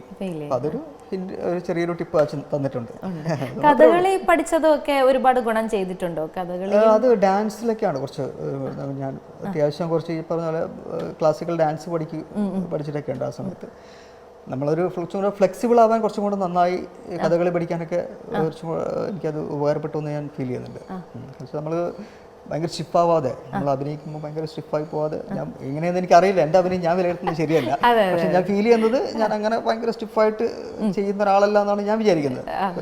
നമ്മൾ കണ്ട് കുറെ കാലം കഴിയുമ്പോഴാണല്ലോ നമ്മളെ പറ്റി ഒരു വിലയിരുത്തൽ നമ്മൾ കാണുമ്പോൾ നമുക്ക് തോന്നും കുറച്ച് അന്നത്തെ പോലെയല്ല, കുറച്ചും കൂടെ ഫ്രീ ആയിട്ട് എനിക്ക് തന്നെ തോന്നുമല്ലോ സ്വാഭാവികമായിട്ട്. അപ്പോൾ അതൊക്കെ എനിക്ക് തോന്നുന്നത് കുറച്ച് ഈ പറഞ്ഞ പോലെ ഈ ഡാൻസും ഈ കഥകളിയൊക്കെ അതിനൊരു സപ്പോർട്ടായിട്ടുണ്ടെന്ന് എനിക്ക് തോന്നാറുണ്ട്. നല്ലതാണ് അത് പഠിക്കുന്നതൊക്കെ എന്തുകൊണ്ടും എല്ലാവർക്കും കേട്ടോ. അതാണ് ആക്ടിങ് ആഗ്രഹമുള്ളവർക്കൊക്കെ കഥകളി പഠിക്കുന്നതൊക്കെ നല്ലതാണ്. കഥകളി എന്ന് പറയുന്നത് നമ്മുടെ അല്ലേ ഏറ്റവും കൂടുതൽ അഭിനയം അതുപോലെ അഭിനയിക്കാൻ പറ്റുന്നില്ല, പക്ഷെ നമ്മൾ കുറച്ചും കൂടെ ഫ്ലെക്സിബിൾ ആവും. ഓക്കെ, നമ്മുടെ കണ്ണുകളും അല്ലേ എല്ലാ വികാരങ്ങളും ഭയങ്കര ഫ്രീ ആവും, നമ്മൾ സ്റ്റിഫ് ആവില്ല. അത്രേ ഉള്ളൂ. എങ്ങനെ സീരിയലിലേക്ക് തന്നെ ഒരുപാട് ചാൻസുകൾ വന്നതുകൊണ്ടാണോ സിനിമയിലേക്ക് ഈ മുഖം കാണാൻ പറ്റാതെ പോയത്? സിനിമ ചെയ്തിട്ടുണ്ട്, പിന്നെ എനിക്കൊരു കുറച്ച് ഈ പറഞ്ഞ പോലെ ഒരു സപ്പോർട്ടിങ് സിനിമയിലോട്ട് എനിക്ക് അങ്ങനെ ഒരുപാട് ഉണ്ടായിട്ടില്ല. അച്ഛനുണ്ടായിരുന്നെങ്കിൽ എനിക്ക് തോന്നുന്നു കുറച്ചും കൂടെ ഒരു സപ്പോർട്ട് സിനിമയിൽ വന്നേനെന്ന് ഞാൻ വിചാരിക്കുന്നു. പിന്നെ പോയി ചാൻസ് ചോദിക്കാം, അവിടെ പോയി അങ്ങനെ ഒരു ഇടിച്ചു നിൽക്കാനുള്ളൊരു മെൻറ്റാലിറ്റി അന്നില്ലായിരുന്നു സത്യം പറഞ്ഞാൽ. അപ്പം സീരിയൽ വന്നുകൊണ്ടിരുന്നു അതിൻ്റെ കൂട്ടത്തിൽ തന്നെ. സീരിയൽ ചെയ്തു തുടങ്ങിയപ്പോൾ അതിൻ്റെ കൂട്ടത്തിൽ പോയത് കൊണ്ടായിരിക്കാം പിന്നെ കൂടുതലും ആ സീരിയൽ ബന്ധപ്പെട്ടുള്ള ആൾക്കാരുമായിട്ടാണ് കൂടുതൽ കോൺടാക്ട് വരുന്നത്. അവരോടാണ് നമ്മൾ കൂടുതലും ഇടപെടുന്നതൊക്കെ ആകുമ്പോൾ അങ്ങനെ സീരിയൽ വന്നതാണ്. സിനിമയിൽ അങ്ങനെ ഒരു കോൺടാക്ട്സ് വളരെ കുറവായിരുന്നു. ചിലപ്പോൾ ഉണ്ടായിരുന്നെങ്കിൽ ചിലപ്പോൾ സിനിമയിലേക്ക് വരാൻ ചാൻസ് ഉണ്ടായേനെ. എന്ത് തോന്നുന്നു ഇപ്പം ആ ഒരു ഇതിനെക്കുറിച്ച് ആലോചിക്കുമ്പോൾ? അതായത് ചേട്ടൻ പറഞ്ഞു, ഓൾറെഡി പറഞ്ഞു, അധികം ഞാൻ പോയി ചാൻസ് ചോദിക്കാത്തത് കൊണ്ടാണ് അത് കിട്ടാതെ പോയത്. ഇപ്പൊ അത് തിരിഞ്ഞു നോക്കുമ്പോൾ തോന്നുന്നുണ്ടോ ഞാനൊന്ന് ചോദിച്ചിരുന്നെങ്കിൽ ഒരു പക്ഷേ ഫീൽഡ് എന്ന് പറയുമ്പോൾ ഇപ്പം എല്ലാം ഇടിച്ചു കയറി നിൽക്കുന്ന ഒരു കാലഘട്ടമാണ്. ഇപ്പം എല്ലാവരും അങ്ങോട്ട് പോയി ഇടിച്ചു കയറിയിട്ടാണ് ഇപ്പം എല്ലാവർക്കും ചാൻസ് കിട്ടുന്നത്. സിനിമയിൽ പോലും ഇപ്പം നമ്മൾ നോക്കിയാൽ അറിയാം, ഒരു സിനിമയിൽ നല്ലൊരു വേഷം ചെയ്ത ആള് അടുത്തൊരു സിനിമയിൽ കാണണമെന്നില്ല, അടുത്ത് വേറൊരു മുഖമായി. ആ സിനിമയിൽ വേറൊരു മുഖമാണ് ആവശ്യം, അത് കഴിഞ്ഞ് അടുത്ത് വേറൊരു മുഖമാണ് ആവശ്യം. ഒരു 3-4 സിനിമകളിൽ മാത്രമാണ് കണ്ടിന്യൂസ് ആയിട്ട് ചിലവരെ കാണുന്നത്. പിന്നെ പതുക്കെ അതങ്ങ് ഫീഡായി പോവാണ്. അത് കഴിഞ്ഞ് അടുത്ത ആൾ വന്നുകൊണ്ടിരിക്കുകയാണ്. ഇവർക്കാരും കഴിവില്ലാത്ത കൊണ്ടോ അവര് വേറെ എന്തെങ്കിലും ഉള്ളതുകൊണ്ടല്ല പുറത്താവുന്നത്. അടുത്ത ആൾ വരികയാണ്, ഇടിച്ചിടിച്ച് ഓരോ ആൾക്കാർ വന്നു തുടങ്ങുകയാണ്. സീരിയലും അത് തന്നെയാണ്. സീരിയലിന് പുതിയ ആക്ടേഴ്സാണ് വരുന്നത്. പഴയ എത്ര പേരുണ്ട് എന്നുള്ള കാര്യം സത്യം പറഞ്ഞാൽ സീരിയൽ കാണുമ്പോൾ അറിയാൻ പറ്റും. പഴയ അഭിനയിച്ച ഒരുപാട് പേരെ ഇപ്പം പലരെയും കാണാറില്ല. ഇപ്പോൾ പല നായകന്മാരാണെങ്കിലും പുതിയ ക്യാരക്ടേഴ്സ്, സൈഡ് ക്യാരക്ടേഴ്സ് എന്ന് അവർക്ക് അതും ഈ പറഞ്ഞ പോലെയാണ്. ഒരു സീരിയൽ കഴിഞ്ഞാൽ അടുത്തവർ കാണുന്നില്ല, അത് പിന്നെ അവർ വേറെ വഴിക്ക് പോയി, അല്ലെങ്കിൽ അടുത്തൊരാൾ വരുന്നു. വളരെ കുറച്ച് പേര് മാത്രമേ ഉള്ളൂ ഇപ്പം കുറച്ച് കാലം സീരിയലിൽ നിൽക്കുന്നു എന്ന് പറയുന്ന കുറച്ച് പേരേ ഉള്ളൂ. അതിൽ ഇത്രയും കാലം നിൽക്കാൻ പറ്റി എന്നുള്ളത് എൻ്റെ ഒരു ഭാഗ്യമായിട്ട് ഞാൻ കാണുന്നു. ഇപ്പോഴും അറ്റ്ലീസ്റ്റ് ഒരു സീരിയലെങ്കിലും അഭിനയിക്കുന്നുണ്ടല്ലോ, അതെന്റെ വലിയ കാര്യം. ഗായത്രി ദേവിയുടെ അമ്മ ഇഷ്ടമാത്രത്തിൽ കുറച്ച് നെഗറ്റീവ് ആയിരുന്നു. നെഗറ്റീവ് അല്ല, അതൊരു നെഗറ്റീവ് എന്ന് പറയാൻ പറ്റില്ല. പക്ഷേ ആളൊരു ഭയങ്കര സോഷ്യൽ മീഡിയ ഭയങ്കരമായിട്ട് യൂസ് ചെയ്യുന്ന ആളാണ്. ഇടയ്ക്കിടയ്ക്ക് പോകുമ്പോൾ സെൽഫി എടുക്കുക, ആരെങ്കിലൊക്കെ എന്തെങ്കിലുമൊക്കെ വിഷമം കാണുമ്പോൾ ഓടി വന്നിട്ട് വേറൊരാൾക്ക് ഫോൺ കൊടുത്തിട്ട് ഒറ്റ സെക്കൻഡ് ഞാൻ പുള്ളി ഒന്ന് സഹായിച്ചിട്ട് വരട്ടെ, അത് പുള്ളിയെ കൊണ്ട് വീഡിയോ എടുപ്പിക്കുക, എന്നിട്ട് അത് സോഷ്യൽ മീഡിയയിലിട്ട് ഒരു ക്യാപ്ഷനൊക്കെ കൊടുത്തിട്ട് ഒരു ഭയങ്കര പുണ്യപ്രവൃത്തി ചെയ്യുന്ന ആളാണ് കാണിക്കുന്ന തരത്തിലുള്ള ഇവന്റ് മാനേജ്മെന്റ് ഒക്കെ ചെയ്യുന്ന ഒരു കക്ഷിയാണ്. അങ്ങനത്തെ ഒരു ക്യാരക്ടറാണ് ഇത്. മറ്റുള്ളവർക്കൊരു അങ്ങനെയുള്ള കുറച്ച് പേരൊക്കെ ഉണ്ടല്ലോ. അപ്പോൾ അങ്ങനത്തെ ഒരു ക്യാരക്ടർ, അത് സത്യം പറഞ്ഞാൽ നല്ല രസമായിരുന്നു. അതിന് എങ്ങനെ ഇനി ഭാവിയിൽ എങ്ങനെ മുന്നോട്ട് പോകുന്ന അറിയില്ല. സീരിയലിന്റെ അവസ്ഥയാണ്. കാരണം എല്ലാം ഈ പുറമേ നിന്നാണ് കൂടുതലും കഥകൾ വരുന്നത്. ഇവിടുന്ന് തന്നെ ഉണ്ടാക്കുന്ന കഥകൾ വളരെ കുറവാണ്. പണ്ടത്തെ പോലെയല്ല. അത് സീരിയലിന്റെ ഒരു വ്യത്യാസം ഇപ്പൊ അങ്ങനെയാണ് വന്നത്. അതുകൊണ്ടാണ് പല സീരിയൽ ഇപ്പൊ കാണുമ്പോൾ ഇതെന്തിനാണ് ഇങ്ങനെയൊക്കെ വേഷം ഇട്ട് വരുന്നത്, ഇത്തരം ഈ അടുക്കളയിൽ നിന്നൊക്കെ ഇത്തരം ഡ്രസ്സുകളൊക്കെ ഇട്ട് വരുന്നത്, പിന്നെ അതുപോലെ തന്നെ ഇങ്ങനത്തെ ക്യാരക്ടർ അതിന്റെ ഒരു വേറൊരു വേഷം പ്രണയം എന്ന് പറഞ്ഞ സീരിയൽ ഞാൻ ചെയ്തിട്ടുണ്ട്. ഞാൻ അതിലുണ്ടായിരുന്നു. അതിന്റെയും വേറൊരു വേർഷനാണ് ഇപ്പം ഇത് വന്നിട്ടുള്ളത്. അപ്പൊ അത് ആൾക്കാരെ കണ്ട സീരിയലാണ്, ഒരുപാട് കണ്ട സീരിയലാണ്. അപ്പം അവിടുത്തെ ഒരു കൾച്ചറാണ് നമ്മൾ കൂടുതൽ ഇപ്പോഴത്തെ മലയാള സീരിയൽ കൂടുതൽ കാണുന്നത്. അതുകൊണ്ട് പലർക്കും ചിലപ്പോൾ ചിലവർക്ക് ദഹിക്കണം എന്നില്ല. അതുകൊണ്ടാണ് പലരും ഈ പറഞ്ഞ പോലെ ഇവിടെ കണ്ടില്ലേ സീരിയലിൽ കുറ്റം പറയുന്ന ഒരുപാട് സംഭവങ്ങൾ വന്നു തുടങ്ങിയിട്ടുള്ളത്. കാരണം ഇവിടുത്തെ ഒരു ബേസിക് ആയിട്ടുള്ള സാധനങ്ങൾ ഇല്ല ഇപ്പൊ. എന്ത് തോന്നുന്നു ചേട്ടന്? ഇപ്പൊ ഇവിടെയുള്ള ബേസിക് ആയിട്ടുള്ള സാധനങ്ങൾ വരണം എന്നാണോ, അതോ ഈ ഒരു ചേഞ്ചിനെ അക്സെപ്റ്റ് ചെയ്യുന്നുണ്ടോ? അല്ല, വരണം. അതിന്റെ കാരണം എന്താ പറയുക, ഇവിടെ അങ്ങനെ സ്ക്രിപ്റ്റ് റൈറ്റർ ഇല്ലാത്തതുകൊണ്ടോ അല്ലെങ്കിൽ അഭിനയിക്കാൻ ആക്ടേഴ്സ് ഇല്ലാത്തതുകൊണ്ടോ ഡയറക്ടേഴ്സ് ഇല്ലാത്തതുകൊണ്ടോ അല്ല ഇത് പുറമേ നിന്ന് കൊണ്ടുവരുന്നത്. കാരണം പുറമേ നിന്ന് കൊണ്ടുവരുമ്പോൾ എന്ന് വെച്ച് കഴിഞ്ഞാൽ അവർക്ക് റിസ്ക് കുറവാണെന്നാണ് ഞാൻ കേട്ടിട്ടുള്ളത്. എന്നുവെച്ചാൽ അവർക്ക് കഥകൾ മേടിച്ചും കെടുത്താൽ മതി, ആ കഥ ഫോളോ ചെയ്ത് പോയാൽ മതി. അല്ലെങ്കിൽ മറ്റേ ഓരോ ഷെഡ്യൂളും നമ്മൾ പുതിയ ട്രാക്കുകൾ പുതിയതായിട്ട് നമ്മളായിട്ട് ക്രിയേറ്റ് ചെയ്ത് ഉണ്ടാക്കേണ്ട ഒരു എഫേർട്ട് ഉണ്ട്. ആ എഫേർട്ട് കുറയ്ക്കുക എന്നുള്ള ലക്ഷ്യം കൊണ്ടായിരിക്കണം പുറമേ നിന്ന് ഒരു സീരിയൽ എടുത്തു കഴിഞ്ഞാൽ അപ്പോൾ അതിനെ ഫോളോ ചെയ്ത് പോയാൽ മതി. കാരണം ഓൾറെഡി ഒരു സീരിയൽ അവിടെ പൊയ്ക്കൊണ്ടിരിക്കുന്നുണ്ട്. അതിനെ ബേസ് ചെയ്തിട്ട് ഇവിടെ അങ്ങ് എഴുതിയാൽ മതി, ഡയലോഗ്സ് മാത്രം മാറ്റി എഴുതിയാൽ മതി. തല പോയിക്കണ്ട. കാരണം ഇത് ഒന്നാമത് മറ്റേ ദോശ ഇടുന്ന പോലെയാണ്, ചുട്ടെടുക്കുകയല്ലേ. അപ്പൊ അതിനു മുമ്പ് ഇത്ര ഈ റിസ്ക് കുറവല്ലേ. അപ്പൊ അതുകൊണ്ടാണ് ഇപ്പം, അതുകൊണ്ട് തന്നെ അതിന്റെ ഒരു ക്വാളിറ്റിയിൽ കുറച്ച് പ്രശ്നങ്ങളുണ്ട്. അതുകൊണ്ടായിരിക്കും അല്ലേ ഈ സ്ത്രീകളെല്ലാവരും പട്ടുസാരികളൊക്കെ കൊടുത്ത് വളരെ ആടയാഭരണങ്ങളൊക്കെ കാണാൻ. ടി വി ഓൺ ചെയ്ത് കാണുമ്പോഴത്തെ പെണ്ണുങ്ങളിൽ ഇരിക്കണമെങ്കിൽ മാല കാണണം, സാരി കാണണം, പൊട്ട് കാണണം, ഇതൊക്കെ കാണണം എന്നുള്ളൊരു ആഗ്രഹം ഉണ്ടാവില്ല. അത് സൈക്കോളജിക്കൽ മൂവാണ് ചാനലിന്റെ. പക്ഷെ സിനിമ ഒത്തിരി മാറിയിട്ടില്ലേ? സിനിമ ഇപ്പൊ അല്ലേ നമ്മുടെ സാധാരണ ആൾക്കാരുടെ ഇടയിലേക്ക് ഇറങ്ങി ചെല്ലുന്ന ഒരുപാട്. പക്ഷെ ഈ പറഞ്ഞ പോലെ ഇപ്പൊ രണ്ടും ആണെങ്കിൽ പോലും സീരിയലില് ഇപ്പൊ ഈ പലർക്കും സെൻസർ ചെയ്യണം എന്ന് പറയുന്നതും നമ്മൾ നേരത്തെ പറഞ്ഞ പോലെ സെൻസർ ചെയ്യണം, അത് കട്ട് ചെയ്യണം, സീരിയൽ ബാൻ ചെയ്യണം എന്നൊക്കെ പറയുന്ന ആ ഒരു ഇതിലോട്ടൊന്നും എനിക്ക് ഒരിക്കലും യോജിച്ചു പോകാൻ പറ്റില്ല. കാരണം ബാൻ ചെയ്യേണ്ട എന്ത് പ്രശ്നമാണ് സീരിയലിൽ ഉള്ളതെന്നുള്ള കാര്യം. 40 എപ്പിസോഡ് ആക്കണം. പക്ഷെ 40 എപ്പിസോഡ് ആക്കുമ്പോഴും അത് കഴിഞ്ഞ് വീണ്ടും പുതിയൊരു ഒരു സീരിയൽ തുടങ്ങും. അതൊക്കെ ചാനലിന് എത്രത്തോളം അക്സെപ്റ്റബിൾ ആവുമെന്നൊന്നും അറിയില്ല. അത് വലിയൊരു വിഷയമാണ്. അതൊക്കെ ഇപ്പൊ സംസാരിക്കണമെങ്കിൽ ചില സീരിയലുകൾക്ക് 40 എപ്പിസോഡൊക്കെ വന്നിട്ടുണ്ട് മുമ്പ്.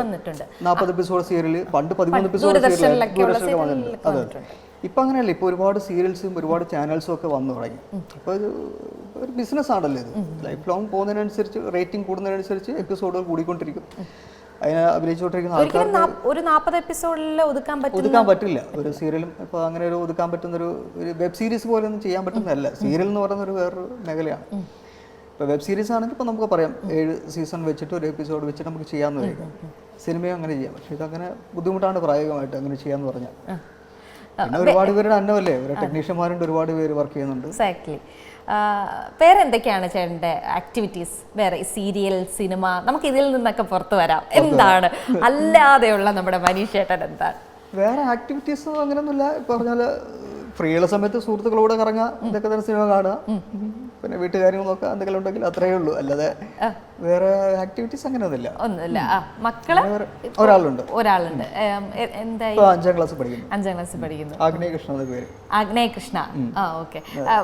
ഈ ഒരു അച്ഛന്റെ ആക്ടിങ്ങിനോടൊക്കെ താല്പര്യമുള്ള ആളാണോ? ആള് കണ്ടു കഴിഞ്ഞാലൊക്കെ ഇതൊക്കെ സീരിയലൊക്കെ കാണുന്നതിനൊക്കെ ഇതൊക്കെ പറയും. കാണുമ്പോഴൊക്കെ ഒരു ശ്രദ്ധിക്കാറുണ്ട്. ചില ക്യാരക്ടേഴ്സ് ഒക്കെ ചെയ്യുമ്പോഴൊക്കെ ശ്രദ്ധിക്കാറുണ്ട്. അതുകൊണ്ട് അങ്ങനെ പറഞ്ഞത് ഇന്നലെ അങ്ങനെയല്ലല്ലോ, അങ്ങനെയൊക്കെയുള്ള ചില സംശയങ്ങളൊക്കെ ചോദിക്കാറുണ്ട്. അത്രേ ഉണ്ട്. മറ്റേ ഇവിടെയൊക്കെ സ്കൂളിലൊക്കെ ചില ഫംഗ്ഷൻസ് കാര്യങ്ങളൊക്കെ പുള്ളി ആക്റ്റീവാണ്. ഇനി കുറച്ച് അല്ലാത്ത കുറച്ച് ക്വസ്റ്റ്യൻസ്, കുറച്ച് സത്യം മാത്രമേ പറയാവൂ. ഇതുവരെ അങ്ങനെ പറഞ്ഞിട്ടുള്ളൂ തോന്നുന്നു. കോടതിക്ക് സ്വന്തം സീരിയല് ടിവിയിൽ കാണാറുണ്ടോ? കാണാറുണ്ട്. ഉണ്ട്. തീർച്ചയായും എല്ലാ എപ്പിസോഡും കാണാൻ പറ്റാറില്ല. ചിലപ്പോൾ എന്തെങ്കിലും കാരണവശാൽ നമ്മൾ ചിലപ്പോൾ വീട്ടിലില്ലെങ്കിലോ അങ്ങനെയൊക്കെ ചിലപ്പോൾ മിസ്സായി പോവാറുണ്ട്. ചിലപ്പോൾ കണ്ടില്ലെങ്കിൽ നമ്മൾ ആപ്പിൽ നമ്മൾ ഇതിൽ കാണും. എന്തായാലും ഒരു 90% എൻ്റെ സീനിൽ അറ്റ്ലീസ്റ്റ് എന്റെ സീന് മാത്രമെങ്കിലും കണ്ടിട്ടെങ്കിലും ഞാൻ മാറ്റും. ചേട്ടാ, അടുത്ത ക്വസ്റ്റ്യൻ ചോദിക്കട്ടെ. ഫേവറേറ്റ് ആയിട്ടുള്ള ഫേക്ക് സ്ലാപ്പ് മെമ്മറി ഏതാ? സ്ലാപ്പ് കിട്ടിയ അടി കിട്ടിയത് സീരിയൽ അഭിനയിച്ചുകൊണ്ടിരിക്കും അല്ലേ? ഫേക്ക് സ്ലാപ്പ് എന്ന് പറയുമ്പോൾ നമുക്ക് സീരിയൽ അഭിനയിച്ചുകൊണ്ടിരിക്കും അല്ലേ? കൊടുത്തതാണോ അതോ കിട്ടിയതാണോ? ഏത് വേണമെങ്കിലും പറയാം. കിട്ടിയത് എൻ്റെ ഒരു ഓർമ്മയില് വർഷങ്ങൾക്ക് മുമ്പ് ഒരു സീരിയല് പോലീസ് സ്റ്റേഷനിൽ പിടിച്ചുകൊണ്ട് പോയി. അപ്പോൾ അന്ന് ഓപ്പോസിറ്റായിട്ട് ഇവരായിരുന്നു, മായ വിശ്വനാഥ് ആർട്ടിസ്റ്റ്, പുള്ളിക്കാരിയായിരുന്നു. അപ്പം പുള്ളിക്കാരി എന്നെ അറസ്റ്റ് ചെയ്ത് കൊണ്ടുവന്നു. അപ്പൊ ഇത്രയും ക്ലോസ് ആയിട്ട് അതിങ്ങനെ പിടിച്ചിട്ട് ഇങ്ങനെ ഒന്ന് സംസാരിക്കില്ല, മുഖത്തോട് ഫേസ് ടു ഫേസ് സംസാരിക്കില്ലേ, ഫേസ് ടു ഫേസ് ഒന്ന് 2 ഭീഷണിപ്പെടുത്തിയിട്ട് അടിക്കുന്നുണ്ട്. ഇത്രയേ ഗ്യാപ്പ് ഉള്ളൂ. പുള്ളിക്കാരിക്ക് ഇത്രയും ഡിസ്റ്റൻസ് ഉണ്ടെങ്കിൽ നമുക്ക് ഇങ്ങനെ വീശി അടിക്കാൻ ഇത് കിട്ടും. അപ്പം ഒരു ഗ്യാപ്പ് കിട്ടും നമുക്ക് അടിക്കണം. ഇത്രയും ഗ്യാപ്പിൽ പുള്ളിക്കാരി ഇങ്ങനെ അടിക്കണം, ഇങ്ങനെ മാന്തുന്ന പോലെ വേണം, അല്ലെങ്കിൽ ഇത്ര ഇങ്ങോട്ട് മാറ്റി പിടിച്ചിട്ട് ഇങ്ങനെ അടിക്കണം. പക്ഷെ ഇത് ഈ ഒരു ടൈറ്റ് ഫ്രെയിമാണ് വെച്ചിട്ടുള്ളത്. ഈ ടൈറ്റ് ഫ്രെയിമിൽ വേണം അടിക്കാൻ. ഇങ്ങനെ വെക്കുന്ന സമയത്ത് അടിക്കാതെ നിവൃത്തിയില്ല, കാരണം ഗ്യാപ്പ് ശരിക്കും അറിയാൻ പറ്റും, അല്ലെങ്കിൽ 10 പ്രാവശ്യം എടുക്കേണ്ടി വരും. അത് വന്നപ്പോൾ പുള്ളിക്കാരിക്ക് അത്യാവശ്യം കയ്യല്ലേ വെച്ച് ടക്ക് വെച്ച് നല്ല രീതിയിൽ കിട്ടി. അത് അങ്ങനെ കൊടുത്തേ പറ്റൂ എന്നുള്ള അവസ്ഥയാണ്. കാരണം തല്ലിപ്പോവും, അത് വേറെ ഒന്ന് വിചാരിക്കാന്ന് പറഞ്ഞു. അവന് ഒരു കുഴപ്പമില്ലാന്ന് പറഞ്ഞു. അങ്ങനെ വെച്ച് ശരിക്കും നല്ലൊരു അടി കിട്ടി, കറക്റ്റായിട്ട് കിട്ടി. ആ കിട്ടിയതിന്റെ ഒരു ഫീൽ ശരിക്കും എന്താണോ നമുക്കത് ശരിക്കും ഒന്ന് കറങ്ങി. അതെനിക്ക് നല്ല കിട്ടിയ ഓർമ്മയുണ്ട്. തിരിച്ചങ്ങോട്ട് കൊടുത്തതില്ല. ചില ഫൈറ്റ് സീനൊക്കെ വരുമ്പോൾ നമ്മൾ അറിയാണ്ടൊക്കെ ചിലപ്പോൾ തല്ലി പോകാറുണ്ട്. അത് ഉറപ്പായിട്ട് നമുക്ക് തല്ലിയിട്ടുമുണ്ട് കിട്ടിയിട്ടുമുണ്ട്. അങ്ങനെ കുറേ സംഭവങ്ങൾ ഉണ്ടായിട്ടുണ്ട്. ചേട്ടാ, ഇമോഷണൽ സീൻസ് ഒക്കെ വരുമല്ലോ, അതിൽ ഗ്ലിസറിൻ ഉപയോഗിച്ചിട്ടാണോ കരഞ്ഞിട്ടുള്ളത്, അതോ സ്ക്രിപ്റ്റ് റൈറ്റിന്റെ കഴിവനുസരിച്ച് നമുക്ക് ഇമോഷണൽ ഫീലിങ്സ് ഒക്കെ വന്നിട്ട് കരഞ്ഞിട്ടുണ്ടോ, എങ്ങനെയാണ്? ഗ്ലിസറിൻ ഉപയോഗിച്ചിട്ടുണ്ട് മുമ്പൊക്കെ. പക്ഷെ ഇപ്പൊ കൂടുതലായിട്ട് അങ്ങനെ ഇമോഷണൽ സീനുകൾ അങ്ങനെ എനിക്ക് അങ്ങനെ കിട്ടാറില്ല. നേരത്തെ പറഞ്ഞു കോമഡിയും മേടിച്ചിപ്പോ അഭിനയിക്കുക. പണ്ടെന്ന് വെച്ച് കഴിഞ്ഞാൽ ഇപ്പൊ ഈ നായകന്റെ അനിയൻ നായികയുടെ അനിയൻ എന്നൊക്കെ പറയുമ്പോൾ കുറച്ചും കൂടി പോസിറ്റീവായിട്ടും അവരുടെ വിഷമങ്ങളിലൊക്കെ ഇമോഷണൽ സാധനങ്ങളൊക്കെ ടച്ച് വരുന്ന സീനുകളൊക്കെ ഉണ്ടായിരുന്നു. അന്നൊക്കെ സത്യം പറഞ്ഞാൽ അത്യാവശ്യം ഗ്ലിസറിനൊക്കെ യൂസ് ചെയ്തത്. കാരണം ഗ്ലിസറിൻ ഇല്ലാതെ അഭിനയിക്കാനുള്ള അത്രയും എക്സ്പേർട്ട് ഒന്നും ആയിട്ടില്ല. അങ്ങനെ അഭിനയിക്കുന്ന ഒരുപാട് പേരുണ്ട്. അയ്യോ, അത് ചിലവരൊക്കെ നമുക്ക് വിശ്വസിക്കാൻ പറ്റില്ല, അത് എങ്ങനെ ഇവിടുന്ന് ഓൺ ദ സ്പോട്ട് വരുന്നൊക്കെ വിചാരിക്കും. അപ്പോൾ പക്ഷെ ഇപ്പോഴുള്ള അങ്ങനെ സീൻസുകളില്ല. ഞാൻ പറഞ്ഞു ഇപ്പോൾ കൂടുതലും ഈ നെഗറ്റീവ് അല്ലെങ്കിൽ കോമഡിയൊക്കെ ഉള്ള ആകുമ്പോൾ അതിൽ അങ്ങനെ ഇമോഷൻസ് വരാറില്ല. ചിലപ്പോൾ ചെയ്തു നോക്കുമ്പോൾ ചിലപ്പോൾ വരാം. നമ്മൾ അത് ഉള്ളി തട്ടി ചെയ്യുമ്പോഴാണ് വരുന്നത്, അല്ലാതെ ഓട്ടോമാറ്റിക് ആയിട്ട് നമുക്ക് അങ്ങനെ വരില്ല. അങ്ങനെ ഒരു അറ്റാച്ച്മെന്റ് തോന്നിയിട്ടുള്ള അങ്ങനെ ചില സീനുകൾ ഉണ്ടായിട്ടുണ്ടായിരുന്നു. പക്ഷെ അന്ന് കരയേണ്ട ഒരു അത്രത്തോളൊന്നും നമുക്ക് അഭിനയിക്കേണ്ടി വന്നിട്ടില്ല. വിഷമം പറയുന്ന സീനിൽ ചിലപ്പോൾ പെട്ടെന്ന് കരയാന്ന് പറയുമ്പോൾ അത് ബോറായി പോകും. ചിലപ്പോൾ നമ്മളൊരു വിഷമം പറയുന്നത് മാത്രമേ ഉള്ളൂ. നോർമലി വിഷമം പറയുന്ന ഒരു സീനായിരിക്കും, അതിനെ കരയേണ്ട ആവശ്യമില്ല. അങ്ങനെ കരയുന്ന സീനുകൾ വരുമ്പോൾ നമുക്ക് ചിലപ്പോൾ വരാം. നോക്കട്ടെ, ഇനിയിപ്പോൾ അങ്ങനെ സീനുകൾ വരുമ്പോൾ ട്രൈ ചെയ്ത് നോക്കാം. ഇനി ഒരു സീനിൽ ചെയ്ത ഫണ്ണിയസ്റ്റ് ആയിട്ടുള്ള ആക്ഷനും റിയാക്ഷനും അതിപ്പോ ഒന്ന് ചെയ്ത് കാണിക്കണം. ഫണ്ണിയസ്റ്റ് ആയിട്ടുള്ള ആക്ഷനും റിയാക്ഷനും അല്ലേ? ഞാൻ ഈ ഇടയ്ക്ക് ഒരു സുന്ദരി എന്ന് പറഞ്ഞ സീരിയലിൽ ഒരു നല്ലൊരു ക്യാരക്ടറായിരുന്നു. ഒരു നെഗറ്റീവാണ്, എന്നാൽ ഫുൾ പൊട്ടത്തറകൾ കാണിച്ചുകൊണ്ടിരിക്കുന്ന ഒരു. അപ്പം കൂടെ എൻ്റെ കൂടെ വേറൊരു ആർട്ടിസ്റ്റും കൂടെ ഉണ്ട് അഭിനയിക്കുന്നത്. ഈ നമ്മൾ ഈ പണ്ട് ഈ ലോറൽ ഹാർഡി എന്നൊക്കെ പറയില്ലേ, അതായത് രണ്ട് പേര് എപ്പോഴും പണ്ട് മറ്റേ ദിലീപിന്റെ കൂടെ എപ്പോഴും അശോകൻ അല്ലെങ്കിൽ ജഗതി എന്നൊക്കെ പറയുന്നല്ലോ കോമ്പറ്റീഷൻ. അങ്ങനത്തെ ഒരു സീരിയല് സുന്ദരിയിൽ ഉണ്ടായിരുന്നു. അതിൽ കുറെ മണ്ടത്തരങ്ങളൊക്കെ ചെയ്തിട്ടുണ്ട്. പക്ഷെ ഇപ്പൊ എന്താ പറയാ, ഇപ്പൊ നമ്മളിപ്പോ അതായത് ഞാൻ അഭിനയിക്കുന്ന അജു എന്ന് പറഞ്ഞ ക്യാരക്ടറിന്റെ പേര്. ആ ക്യാരക്ടർ ഒരു കുട്ടിയെ സ്നേഹിക്കുന്നുണ്ട്. അപ്പൊ ആ കുട്ടിയെ സ്നേഹിക്കുന്നുണ്ട്. ആ കുട്ടി പറയും, അപ്പൊ ഞാനിത് ആ കുട്ടിക്ക് കൊടുക്കാൻ വേണ്ടിയിട്ടാണെന്ന് ഇവൻ വിചാരിക്കുന്നത്. ഒരു ലവ് ലെറ്റർ കൊടുക്കാൻ വേണ്ടിയിട്ടാണ് വിചാരിക്കുന്നത്. അപ്പോൾ കുട്ടിയുടെ കൂടെ നായികയുണ്ട്. അപ്പം ഞാൻ വിളിക്കുന്നത് ഈ പറയുന്ന നായികയാണ് വിളിക്കുന്നത്. അപ്പോൾ നായിക വിളിക്കുന്നത്, നായിക അത്യാവശ്യം ചെറിയൊരു ബ്ലാക്ക് ആയിട്ടുള്ള ഒരു കുട്ടിയാണ്, അങ്ങനത്തെ ഒരു ക്യാരക്ടറാണ്. ഞാൻ വിളിക്കും, ഇതൊരു ലവ് ലെറ്റർ കൊണ്ടു കൊടുക്കുന്നു. അപ്പോൾ ആ കുട്ടി വിചാരിക്കുന്നത് എനിക്ക് തരാൻ വേണ്ടിയിട്ടാണ്. അപ്പോൾ പെട്ടെന്ന് കൊണ്ടു കൊടുക്കുമ്പോൾ ഞാൻ പറയും, ഇയാൾ എന്തോടെ കാണിക്കുന്നത്, ഇത്തരം വൃത്തിയായിട്ട് സ്വഭാവമാണ് കാണിക്കുന്നത്, എനിക്കൊന്നും ഇഷ്ടമല്ല കാണിക്കുന്നതൊക്കെ പറയും. അപ്പം ഞാൻ പറഞ്ഞു, അയ്യോ നിനക്കല്ല, ഇത് ആ കൊച്ചിനായിരുന്നു കൊടുക്കേണ്ടത്, നീ അവളെ കൊടുത്താൽ മതി. അവളെല്ലാം കൊടുത്തത്, അവള് മണ്ടത്തരം കാണിക്കുന്നത്. നിന്നെ ആരെങ്കിലും സ്നേഹിക്കോ, എടാ മങ്കി എന്ന് പറയുന്നത് എന്റെ ക്യാരക്ടറിന്റെ അടുത്ത് വിടും. എടാ മങ്കി, എടാ നിനക്ക് പോലും ഇവൾ ഇഷ്ടപ്പെടില്ല, പിന്നെയാണോ എനിക്ക് ഇഷ്ടപ്പെടുന്നത്? ഇങ്ങനെയൊക്കെയാണ്. അങ്ങനത്തെ ഒരു ക്യാരക്ടറുണ്ട്. അങ്ങനെ ഒരു സീനുകൾ ചെയ്തു. അതൊരു ഫണ്ണിയസ്റ്റ് ക്യാരക്ടർ അത്രേ ഉള്ളൂ. ആ സീൻ അങ്ങനത്തെ ഒരു സീനായിരുന്നു. അതിപ്പോ അത്തരം ഡയലോഗ് വരുമ്പോൾ നമുക്ക് പറയാൻ പറ്റും.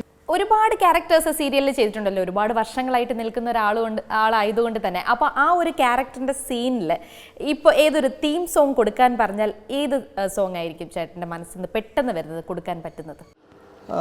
കഥാപാത്രം ഇപ്പോൾ ഉള്ള ഗായത്രി ദേവി എന്ന് പറഞ്ഞ ഒരു സീരിയൽ ഇപ്പോൾ ചെയ്യുന്നുണ്ട്. അതിൽ നായകന്റെ കൂട്ടുകാരനായിട്ടാണ്.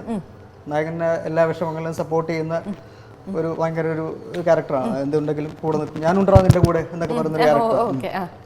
ഇതിപ്പോൾ നമ്മളെ പുതിയ പടത്തിലെ പാട്ട് വേണമെങ്കിൽ യൂസ് ചെയ്യാം. ഒരു സൽപുത്രൻ പിറന്നതാ മണ്ണിൽ. ബാക്കി ലൈൻസ് അറിയോ? ഒരു സൽപുത്രൻ പിറന്നതാ മണ്ണിൽ, ഒരു തുടക്കമായി. ഇത് കറക്റ്റ് സൽപുത്രനാണ്, ഭയങ്കര സൽപുത്രനെ പോലെയാണ് കാണിക്കുന്നത്. അവന് ചില അബദ്ധങ്ങളിലേക്ക് ചാടിക്കുന്നതും കൂട്ടുകാരനാണ്. ഓക്കെ, കൂട്ടുകാരന്മാര് പൊതുവേ നമ്മളെ കൊണ്ടൊന്ന് കുഴിയിൽ ചാടിക്കുമെന്ന് പറയുന്നത് ശരിയാണ്. നല്ലതിന്റെ കൂടെ നിൽക്കും, നല്ലതിന് ചങ്ക് പോലെ ചങ്ക് പറിച്ച് കൂടെ നിൽക്കും, മുന്നും പിന്നും നോക്കാതെയൊക്കെ നിൽക്കും. പക്ഷെ അത് ചിലതൊക്കെ നമ്മള് ഇങ്ങനെയൊക്കെ രക്ഷപ്പെട്ടു പോകും. അത് വേറൊന്നും കൊണ്ടല്ല, രണ്ടുപേരും ഏകദേശമൊക്കെ ഒരേ പ്രായത്തിലുള്ള ആൾക്കാരായിരിക്കും. അത്രയ്ക്കുള്ള മെച്യൂരിറ്റിയിലെ രണ്ടുപേർക്കും കാണുള്ളൂ. അതുകൊണ്ട് സംഭവിച്ചു പോകുന്നത് അല്ലേ? അങ്ങനെ ഒത്തിരി കൂട്ടുകാരൊക്കെ ഉണ്ടോ ചേട്ടൻ? കൂട്ടുകാരൊക്കെ ഉണ്ട്. കൂട്ടുകാരൊക്കെ ഇൻഡസ്ട്രിയിലാണ് കൂടുതലുള്ളത്. ഈ പഠിക്കുന്ന സമയത്തുള്ള കൂട്ടുകാരൊക്കെ ഇപ്പം അധികം കോൺടാക്ട് ഇല്ല. ഇപ്പം ഈ ഇൻഡസ്ട്രിയിലുള്ള കൂട്ടുകാരൊക്കെയാണ് കൂടുതലുള്ളത്. അവരെല്ലാവരും നല്ല സുഹൃത്തുക്കളായിട്ട് ഇപ്പോൾ ഔട്ടിംഗ് ഒക്കെ പോകാറുണ്ട്. ഉണ്ട്, വല്ലപ്പോഴും. സമയം കിട്ടാറില്ല, പലവരും പല സ്ഥലങ്ങളിലായിരിക്കും. എന്നാലും കാണുന്ന സമയത്തൊക്കെ ഒരുമിച്ച് ഇരിക്കലാണ് കൂടുതൽ ഉണ്ടാവാറ്. ഔട്ടിങ്ങിന് പോകാറുണ്ട്, എല്ലാം ഉണ്ട്. ഒരു ബെസ്റ്റ് ഫ്രണ്ട് എന്ന് പറയാൻ ആരെങ്കിലും ഉണ്ട് ഇൻഡസ്ട്രിയിലോ? ഇൻഡസ്ട്രിയിലുണ്ട്, കുറേ പേരുണ്ട്. ഇൻഡസ്ട്രിയിൽ ഇപ്പം നവീൻ എൻ്റെ ബെസ്റ്റ് ഫ്രണ്ടാണ്. നവീൻ കൂടുതലായിട്ട് ഞാൻ കാണുകയും. നവീൻ ചേട്ടൻ്റെ ഒരു ഇന്റർവ്യൂല് വിളിച്ചിട്ട് അല്ലേ ചിൽഡ്രൻസ് ഡേയുടെ കാര്യം ചോദിച്ചല്ലേ? അതെ അതെ അതെ. അത് സത്യം ഞാൻ അറിഞ്ഞില്ല. ഇല്ലില്ല, സത്യം ഗോഡ് പ്രോമിസ്. ഞാൻ മുമ്പ് അങ്ങനെ ഒരു സൂചന പോലും തന്നിട്ടില്ല വിളിക്കാൻ പോവാണെന്ന്. നോർമലി കോളാണ്. ഞാൻ വീട്ടിൽ കിടന്ന് ഉച്ചക്ക് കിടന്ന് ഉറങ്ങുമായിരുന്നു. ഉറങ്ങുന്ന സമയത്താണ് എന്നെ വിളിക്കുന്നത്, വീഡിയോ കോൾ ചെയ്യുന്നത്. വീഡിയോ കോളിൽ ഞാൻ നോക്കുമ്പോൾ എന്താടാ എന്നൊക്കെ വിളിച്ച് ചോദിക്കുമ്പോഴാണ് പറഞ്ഞത്. അപ്പോൾ എടുത്തപാടെ അവൻ പറയുന്നത് ഈ ഹാപ്പി ശിശുദിനാശംസകൾ, ചിൽഡ്രൻസ് ഡേ എന്ന്. ഞാൻ പറഞ്ഞു ചിൽഡ്രൻസ് ഡേ അതിൻ്റെ ദിവസം ഇന്നാണ്. എനിക്കറിഞ്ഞൂടാ, ഓർമ്മിപ്പിച്ചില്ലല്ലേ. അത് ഇന്നൊന്നല്ല, അത് വേറെ ഏതോ ദിവസമാണ്. അത് ഇന്നൊന്നല്ല, അത് പിന്നെ ഏത് ദിവസമാണെന്ന് ചോദിച്ചു. ഞാൻ പറഞ്ഞു ഏത് ദിവസം കണ്ടു കാണുമല്ലോ. പിന്നെ അതിനെ പറ്റിയുള്ള ഇതായിരുന്നു. അത് കഴിഞ്ഞിട്ടാണ് പിന്നെ ആങ്കറിൻ്റെ അടുത്ത് കാണിക്കുന്നത്. ഞാൻ പറഞ്ഞടാ, അത് കഴിഞ്ഞ് ഞാൻ ചോദിച്ചു, എടാ നീ ഒന്ന് പറഞ്ഞിരുന്നെങ്കിൽ ഞാൻ മര്യാദയ്ക്ക് എഴുന്നേറ്റ് നിന്നിട്ട് ഒരു വൃത്തിയായിട്ട് ഒന്ന് കയറുന്നല്ലോ. ഒരുപാട് സൗഹൃദങ്ങൾ ഇങ്ങനെ അല്ലേ ഒപ്പം കൊണ്ടു നടക്കുന്ന ഒരാളാണ്. ഒത്തിരി എന്താ പറയാ, വളരെ ഫ്രീ ആയിട്ട് സംസാരിക്കാൻ പറ്റിയ വളരെ ഒരു പാവം മനുഷ്യൻ എന്ന് നമുക്ക് പറയാൻ പറ്റുന്ന മനീഷ് കൃഷ്ണൻ ചേട്ടനായിരുന്നു കുറച്ച് സമയം നമ്മളോടൊപ്പം ചാറ്റ് ചെയ്തത്. ഒത്തിരി കാര്യങ്ങൾ ചേട്ടനോട് സംസാരിക്കാൻ പറ്റിയ ഒരുപാട് കാര്യങ്ങൾ ചേട്ടൻ പറഞ്ഞു. ഈ നേരത്തെ പറഞ്ഞ പോലെ തന്നെ ഇനി അടുത്ത വർഷമെങ്കിലും നന്നാവട്ടെ എന്ന് പ്രതീക്ഷിച്ചിരിക്കുകയാണ്. എനിക്ക് നന്നാകുകയല്ല, അതിഗംഭീരമായി വരട്ടെ എന്ന് വിഷ് ചെയ്യുന്നു. ചേട്ടൻ്റെ ആഗ്രഹം അനുസരിച്ച് ചിലപ്പോൾ സിനിമയിലും ഇനി അല്ലെ ഒരുപാട് ഇപ്പൊ പേര് വരുന്നുണ്ട്, പഴയ ആൾക്കാരെ പുതിയതായിട്ട് കൊണ്ടുവരുന്നുണ്ട് സിനിമയിലേക്ക്. അപ്പൊ അങ്ങനെ ഒത്തിരി ഒത്തിരി ക്യാരക്ടേഴ്സിലൂടെ നമുക്ക് കാണാൻ സാധിക്കട്ടെ. Thank you so much. Okay, എന്തായാലും വാക്ക് പൊന്നാവട്ടെ. അങ്ങനെ ബിഗ് സ്ക്രീനിൽ കാണാമെന്നുള്ള വിശ്വാസത്തോടു കൂടി നല്ലൊരു ഇന്റർവ്യൂ ആയിരുന്നു. ഒരുപാട് ഇഷ്ടപ്പെട്ടു. ഓക്കെ, താങ്ക് യു ചേട്ടാ, താങ്ക് യു സോ മച്ച്.